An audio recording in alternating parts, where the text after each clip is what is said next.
Okay जी, now we are going to discuss simple harmonic motion. इससे पहले lecture में मैंने वाइब्रेटरी मोशन, पीरियोडिक मोशन और उसके डिफरेंट टर्मिनोलॉजीज जो हैं वो आप लोगों को एक्सप्लेन करके दी। अब हम आगे बढ़ेंगे और डिस्कस करेंगे सिंपल हार्मोनिक मोशन। SHM है क्या? What is simple harmonic motion? तो बहुत सिंपल सी बात मैं आपको बता देता हूँ। It is a type of vibratory motion. It's a type of vibratory motion. Okay, तो इसमें ऐसी कौन सी बात है? सिंपल हार्मोनिक मोशन उस वाइब्रेटरी मोशन को कहते हैं जिसमें एक्सेलरेशन डिपेंड करती है डिस्प्लेसमेंट पर। जिसमें एक्सेलरेशन डिपेंड करती है डिस्प्लेसमेंट पर। जितनी डिस्प्लेसमेंट ज्यादा होगी, एक्सेलरेशन ज्यादा होगी। जितनी डिस्प्लेसमेंट कम होगी, एक्सेलरेशन कम होगी। Second, always directed toward mean position. At each and every instant, its direction is towards mean position. ठीक है जी, जिस वाइब्रेटरी मोशन में ये दो बातें हों वो कहलाती है सिंपल हार्मोनिक। तो what is simple harmonic motion? The type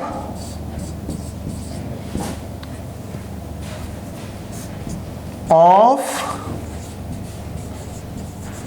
vibratory motion in which acceleration depends upon displacement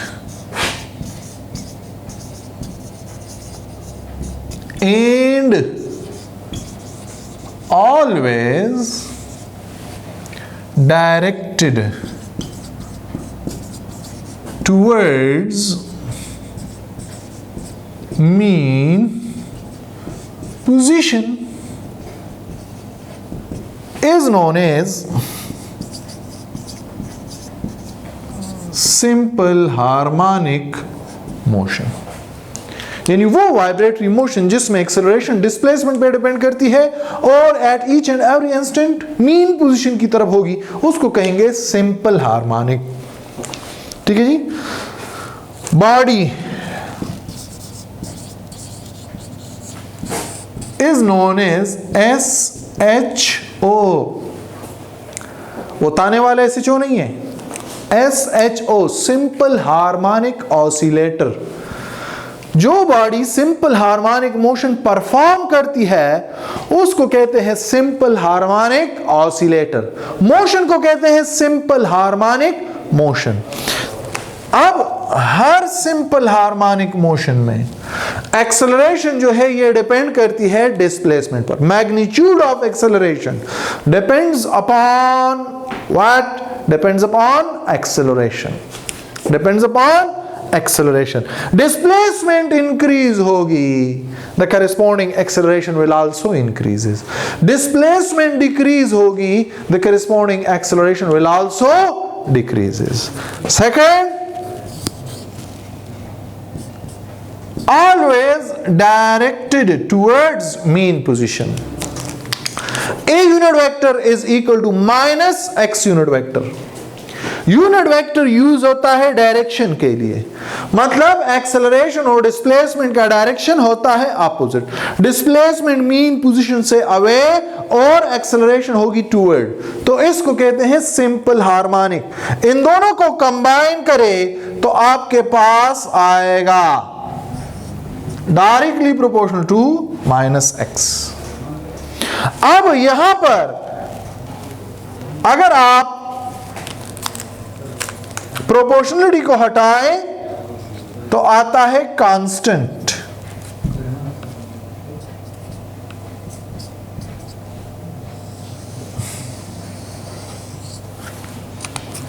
और ये कांस्टेंट है ओमेगा स्क्वायर। जो मोशन ये दो इक्वेशंस सेटिस्फाई करेगी वो कहलाएगी सिंपल हार्मोनिक। जो मोशन ये दो इक्वेशन सेटिस्फाई करेगी वो कहलाएगी सिंपल हार्मोनिक। अब सवाल यह है कि ये किस तरह, ए डिस्प्लेसमेंट पे डिपेंड क्यों करती है और ये किस तरह मीन पोजीशन की तरफ है, कौन सी ऐसी मोशन होगी। तो एक्सप्लेन करने के लिए, सिंपल हार्मोनिक मोशन को एक्सप्लेन करने के लिए बेटा मैं ले रहा हूं एक स्प्रिंग जो पड़ा हुआ है स्मूथ हॉरिजॉन्टल सरफेस पर। स्प्रिंग है और ये पड़ा है स्मूथ हॉरिजॉन्टल सरफेस पर, यानी कोई फ्रैक्शन इसमें नहीं है। आप स्प्रिंग कांस्टेंट के, व्हाट इज स्प्रिंग कांस्टेंट के? ये है स्टिफनेस, स्टिफनेस ऑफ स्प्रिंग। एक स्प्रिंग कितना हार्ड है या सॉफ्ट है, इसको खींचना कितना आसान है या मुश्किल, इसका पता चलता है स्प्रिंग कांस्टेंट से। ये पड़ा हुआ है मीन पोजीशन पर। मैं करता क्या हूं, मैं इस पर फोर्स अप्लाई कर देता हूं। तो जब मैं इस पर फोर्स अप्लाई करके खींचता हूं towards right, this force is known as applied force. ये कौन सा फोर्स है? अप्लाइड फोर्स है। इस फोर्स की वजह से, इस अप्लाइड फोर्स की वजह से ये स्प्रिंग थोड़ा सा हो जाएगा स्ट्रेच।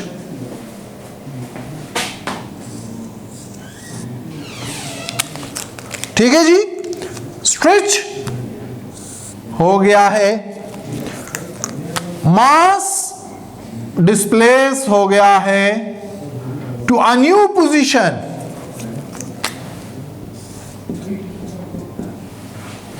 पोजीशन चेंज हो गई, न्यू पोजीशन को आ गया है, and this new position is ए,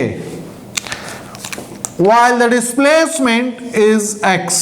गौर से देखे, डिस्प्लेसमेंट की डायरेक्शन मीन पोजीशन से अवे है, डिस्प्लेसमेंट की डायरेक्शन मीन पोजीशन से अवे है।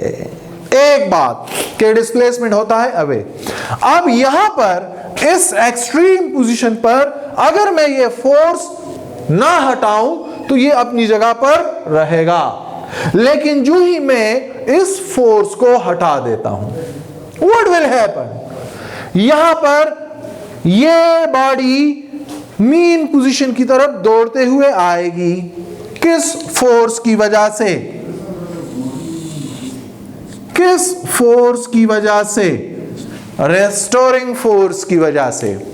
याद रखे, पॉइंट ए पर अप्लाइड फोर्स, रेस्टोरिंग फोर्स बराबर net force zero, body is at rest. मैं अप्लाइड फोर्स हटा देता हूं, अप्लाइड फोर्स हटाने से, अप्लाइड फोर्स हटाने से मेरे पास सिर्फ और सिर्फ एक नेट फोर्स रह गई। वो नेट फोर्स कौन सी है? रेस्टोरिंग। इस रेस्टोरिंग फोर्स की वजह से बॉडी मूव होगी टुवर्ड्स मीन पोजीशन, दौड़ते हुए आएगी मीन पोजीशन की तरफ, रेस्ट से मोशन पर आ गई। This restoring force act as a net force, and by Newton second law this net force produce acceleration which is in the direction of restoring force. So we can say acceleration produced is directed toward mean position. एक बात clear हो गई, displacement is away from the mean position, acceleration is towards mean position, दोनों की direction opposite. यहां पर अक्सर students के जहन में सवाल आता है कि बिल्कुल सर ठीक है, मीन पोजीशन की तरफ आते हुए डिस्प्लेसमेंट अवे एक्सेलरेशन टुवर्ड्स, लेकिन जब मीन पोजीशन को क्रॉस करके दूसरे साइड पर चला जाता है फिर एक्सेलरेशन की डायरेक्शन कौन सी होती है?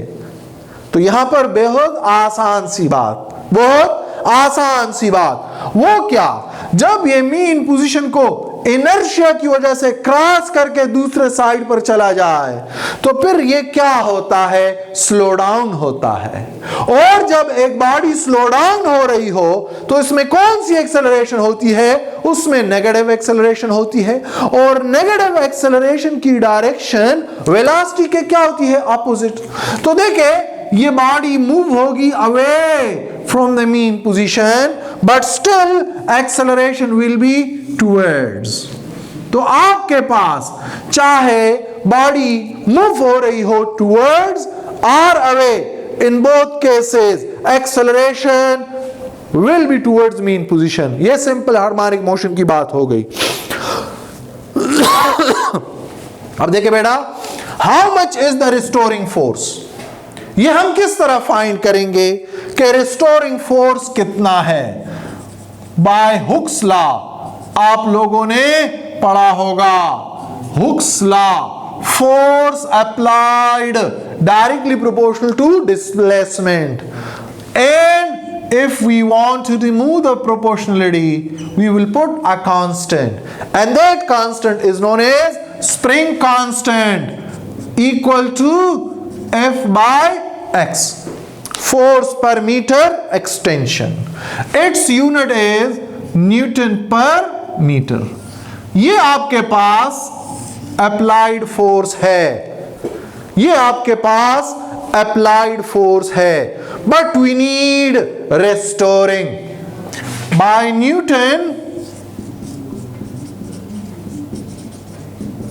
Third law. By Newton third law, F restoring is equal to minus F applied। Action and reaction are equal but opposite in direction। तो आपके पास बेटा restoring force आ जाएगी माइनस के एक्स। गौर से देखे, जितनी ज्यादा डिस्प्लेसमेंट होगी उतनी ज्यादा रेस्टोरिंग फोर्स होगी। इसका मतलब क्या है, restoring force depends upon displacement, and by Newton second law acceleration depends upon restoring force. अब ए डिपेंड करती है फोर्स पर, फोर्स डिपेंड कर रही है डिस्प्लेसमेंट पर। यानी जितना ज्यादा आप इस स्प्रिंग को खींचेंगे, जितना ज्यादा आप इसको स्ट्रेच करेंगे, जितना ज्यादा ये डिस्प्लेस होगा उतनी ही ज्यादा इसमें रिस्टोरिंग फोर्स होगी, उतनी ही तेजी से ये आएगी। जितना ज्यादा डिस्प्लेसमेंट उतनी ही ज्यादा restoring force, mean restoring force depends upon displacement. अब इसी रिस्टोरिंग फोर्स की वजह से एक्सेलरेशन है, क्योंकि यही रिस्टोरिंग फोर्स ही है जो एक्ट करता है एज अ नेट फोर्स। तो आपके पास एक्सेलरेशन है a, means acceleration depends upon restoring force depends upon displacement, so we can say A is directly proportional to X। जितनी ज्यादा डिस्प्लेसमेंट होगी उतनी ज्यादा एक्सेलरेशन। तो दोनों बातें यहां पर वेरीफाई हो गई, दोनों बातें यहां पर वेरीफाई हो गई कि एक्सेलरेशन डिपेंड्स अपॉन डिस्प्लेसमेंट, जितनी ज्यादा डिस्प्लेसमेंट होगी उतनी ज्यादा acceleration. Second, at each and every instant this acceleration is towards mean position, this acceleration is towards mean position। चाहे बॉडी टुवर्ड्स मोशन कर रही हो, चाहे बॉडी अवे मोशन कर रही हो, in both cases acceleration will be towards mean position। Now by Newton second law,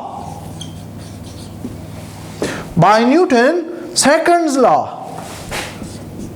F net is equal to ma। अब इस केस में यहां पर मैं लिख चुका हूं कि नेट फोर्स कितना है, कौन सा है, वो तो रिस्टोरिंग फोर्स है, यानी यही रिस्टोरिंग फोर्स ही है जो इस मास अटैच टू स्प्रिंग को एक्सेलरेट कर रहा है। अब आपके पास रिस्टोरिंग फोर्स की वैल्यू आ गई -kx और इसकी वजह से एक्सेलरेशन पैदा हो रही है। Comparing equation 1 and equation 2, we get ma is equal to -kx, a is equal to -k by m into x। इसमें k क्या चीज है? इसमें k है स्प्रिंग कांस्टेंट, m क्या है? मास, दोनों कांस्टेंट है। और जब आप कांस्टेंट को हटा देते हैं तो आपके पास आ जाता है which is the basic requirement of simple harmonic motion. So mass attached to spring perform simple harmonic motion। यहां पर बेटा मैंने सिंपल हार्मोनिक मोशन को एक्सप्लेन करने की कोशिश की है कि सिंपल हार्मोनिक मोशन है क्या चीज। तो इसमें तो सबसे पहली बात यह है कि सिंपल हार्मोनिक मोशन हमारे पास टाइप ऑफ वाइब्रेटरी मोशन है। कौन सी वाइब्रेटरी मोशन है? ये वो वाइब्रेटरी मोशन है जिसमें एक्सेलरेशन डिपेंड करती है किस चीज पर? डिस्प्लेसमेंट पर। और दूसरी बात ये कि इसमें एक्सेलरेशन हमेशा टुवर्ड्स मीन पोजीशन होती है, टुवर्ड्स मीन पोजीशन होती है। ऐसी मोशन को हम कहेंगे सिंपल हार्मोनिक मोशन और इस बॉडी को हम कहेंगे सिंपल हार्मोनिक ऑसिलेटर। ठीक है जी, यानी जो भी मोशन सिंपल हार्मोनिक होगी इसमें ये दो बातें होंगी, ये दो खुसूसियात होंगी। एक, एक्सेलरेशन डिपेंड्स अपॉन डिस्प्लेसमेंट, दूसरा always direct toward mean position. Combine करने पर result constant omega square. Explain करने के लिए हमने कंसिडर की क्या? एक स्प्रिंग स्मूथ हॉरिजॉन्टल सरफेस पर पड़ा हुआ और इसके साथ कनेक्ट किया एक ब्लॉक जिसका मास m है।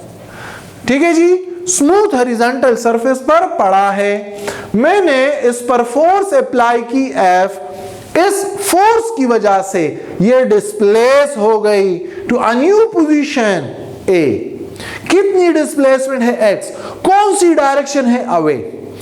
At this position, at a point A, under the action of applied force, यहां पर applied force के साथ साथ restoring force भी है जिसकी वजह से ये वापस ओरिजिनल पोजीशन रिगेन करना चाहती है। जो ही मैं अप्लाइड फोर्स हटा देता हूं तो यहां पर इस बॉडी पर नेट फोर्स सिर्फ और सिर्फ रिस्टोरिंग फोर्स रह जाता है और इसकी वजह से ये मीन पोजीशन की तरफ दौड़ने लगता है, एक्सेलरेट होने लगता है। It mean this restoring force act as a net force and net force produce acceleration and this acceleration is always in the direction of force. Mean the acceleration produces directed toward mean position, displacement is away from the mean position। ये term जो है ये verify हो गई।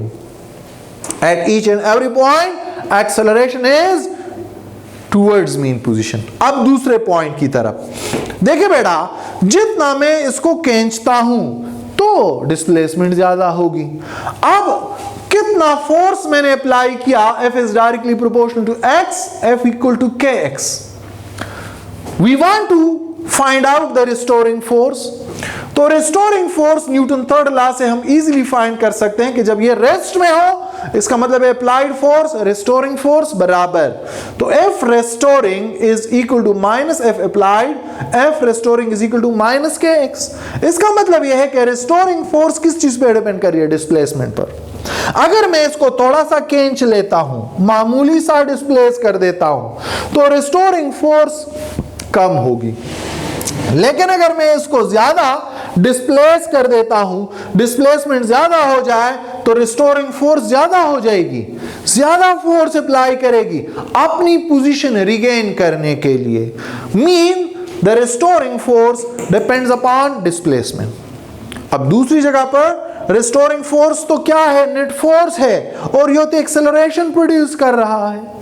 तो अगर restoring force ज्यादा है, एक्सेलरेशन ज्यादा होगी। इसका मतलब यह हुआ कि एक्सेलरेशन डिपेंड करती है रिस्टोरिंग फोर्स पर, और रिस्टोरिंग फोर्स डिपेंड कर रही है डिस्प्लेसमेंट पर। So we can say acceleration depends upon displacement. Acceleration depends upon displacement. तो इसकी ये दूसरी बात जो है ये वेरीफाई हो गई कि acceleration depends upon displacement directed toward mean position.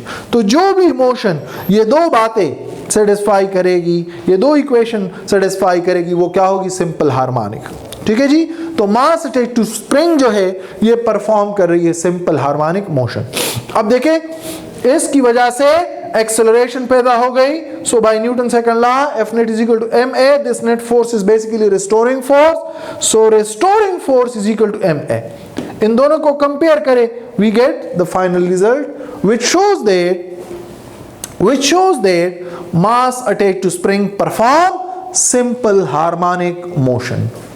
याद रखे बेटा, सिंपल हार्मोनिक मोशन तो हो गई, इसके चंद बातें, इसके लिए चंद बातें आपने याद रखनी है।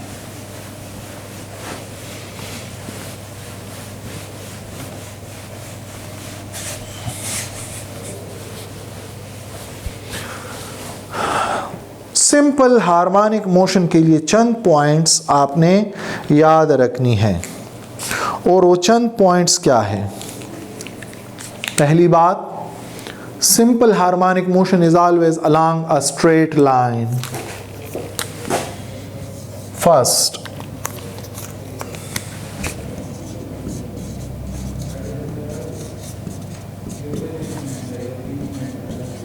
it is always along a straight line. Motion along a straight line होगी। दूसरी बात,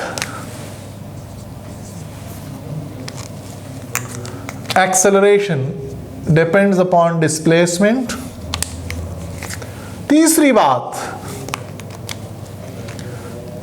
acceleration at each and every point directed toward mean position।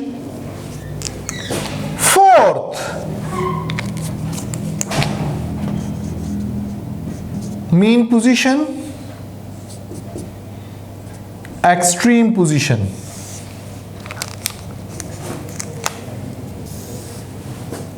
ये बात आपने लाजमी याद रखनी है। एक्सेलरेशन है तो मीन पोजीशन पर क्या होगी, जीरो या मिनिमम। एक्सट्रीम पोजीशन पर क्या होगी, मैक्सिमम। वेलोसिटी मीन पोजीशन पर क्या होगी, मैक्सिमम। एक्सट्रीम पोजीशन पर क्या होगी, minimum. Kinetic energy mean position पर होगी मैक्सिमम, और एक्सट्रीम पोजीशन पर क्या होगी, minimum. Potential energy mean position पर क्या होगी, मिनिमम। एक्सट्रीम पोजीशन पर क्या होगी, maximum. And last point, total energy will remain conserved। total energy remain conserved। Simple harmonic oscillator के लिए ये पॉइंट्स याद रखें कि सिंपल हार्मोनिक मोशन हमेशा स्ट्रेट लाइन पर होगा। एक्सेलरेशन होगी टुवर्ड मीन पोजीशन, और ये डिस्प्लेसमेंट पे डिपेंड करेगी। अब जब डिस्प्लेसमेंट जीरो हो जाए तो बॉडी कहां आएगी, मीन पोजीशन पर। तो मीन पोजीशन पर देखें एक्सेलरेशन कितनी है, मिनिमम। एक्सट्रीम पोजीशन पर एक्सेलरेशन कितनी है, मैक्सिमम। वेलोसिटी मीन पोजीशन पर क्या होगी, मैक्सिमम। एक्सट्रीम पर क्या होगी, minimum. Kinetic energy maximum at mean, extreme position पर minimum. Potential energy minimum mean position पर और एक्सट्रीम पोजीशन पर maximum, total energy remain conserved. यानी काइनेटिक एनर्जी को आप पोटेंशियल में और पोटेंशियल एनर्जी को आप काइनेटिक में कन्वर्ट कर सकते हैं, या इसकी होती है, but total energy remain conserved. Total energy of simple harmonic oscillator remain conserved.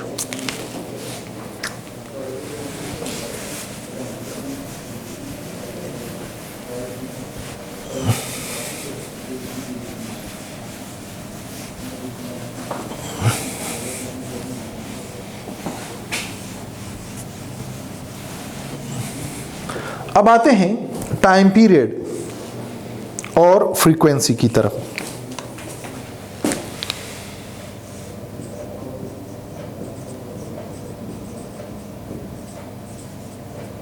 Time period for simple harmonic oscillator, in this case simple harmonic oscillator is basically a mass attached to spring, is basically a mass attached to spring. T is equal to 2 pi over omega, as we know that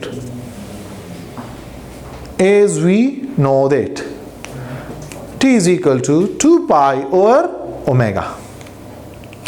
ठीक है जी। अब यहां पर omega की value find करने के लिए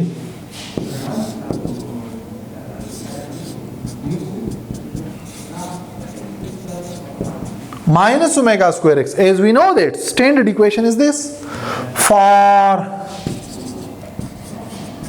mass attached to spring, A equal to minus K by M n to x.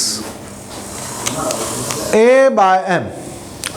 equal to minus K by M n to x. अब अगर आप इन दोनों को कंपेयर करें, 2 और 3 को,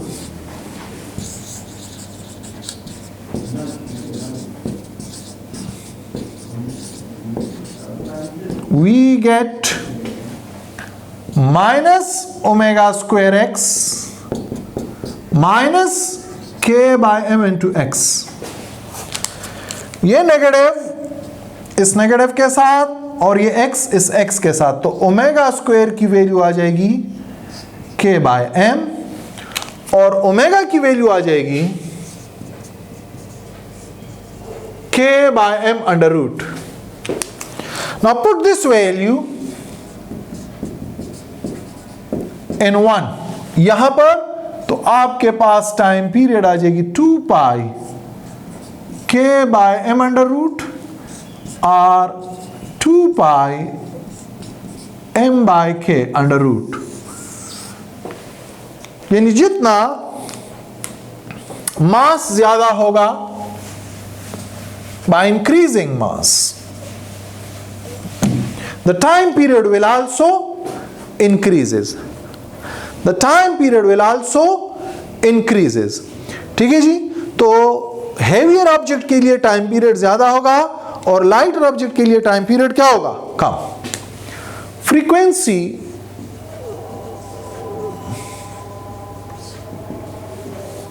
the reciprocal of time period,